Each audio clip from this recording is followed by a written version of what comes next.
La région Memphremagog a un riche sous-sol minéral, assez pour qu'à partir de 1861, on assiste à une ruée vers le cuivre. Le Copper Excitement de 1861 à 1866, c'est une version Eastern Township de la ruée vers l'or du Klondike, et c'est directement causé par la guerre de sécession aux États-Unis. En 1860, le cuivre se transige à 19 cents et 3/4 la livre.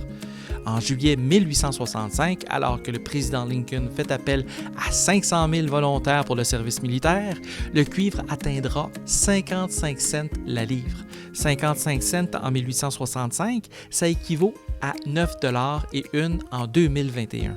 Et actuellement, le prix du cuivre est à 4,75 $, ce qui est considéré comme élevé. Il y avait de l'argent à faire là. Des centaines de mines sont creusées un peu partout, mais en 1869, c'est-à-dire 4 ans après la guerre de sécession, seulement 5 mines sont encore en opération. Capleton, Eustis, Harvey Hill, Eves et Huntingdon.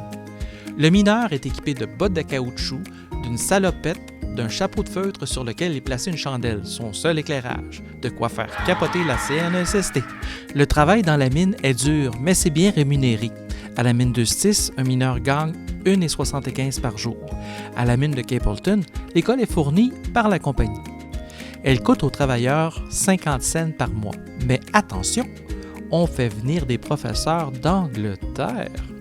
Une assurance de 3 cents par jour est disponible pour le mineur. Si tu meurs, ta famille recevra 1 000 $. Ce qui est extrait de ces mines, c'est de la pierre qui contient plusieurs éléments minéraux. Une roche extraite contient par exemple 30 % de soufre, 12 % de cuivre, 1 % d'argent et 0,01 % d'or.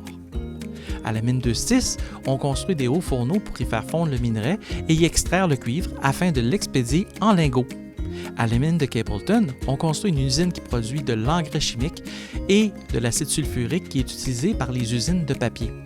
Ça sent pas la rose et les vapeurs sont très nocives pour la végétation.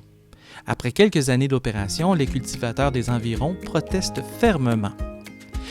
Si les mines sont apparues à cause des prix élevés, ce n'est pas la baisse du prix qui les a fait disparaître, ni l'épuisement du minerai.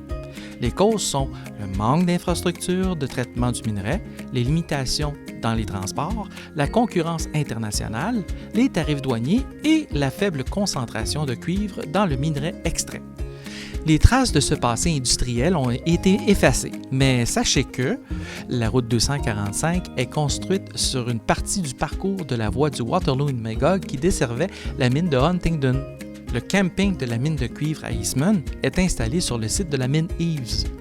Et heureusement, nous avons la chance d'avoir le site touristique des mines de Capleton qui offre une visite de la mine et une excellente explication de la vie du mineur. Je vous invite à la visiter, c'est bien intéressant.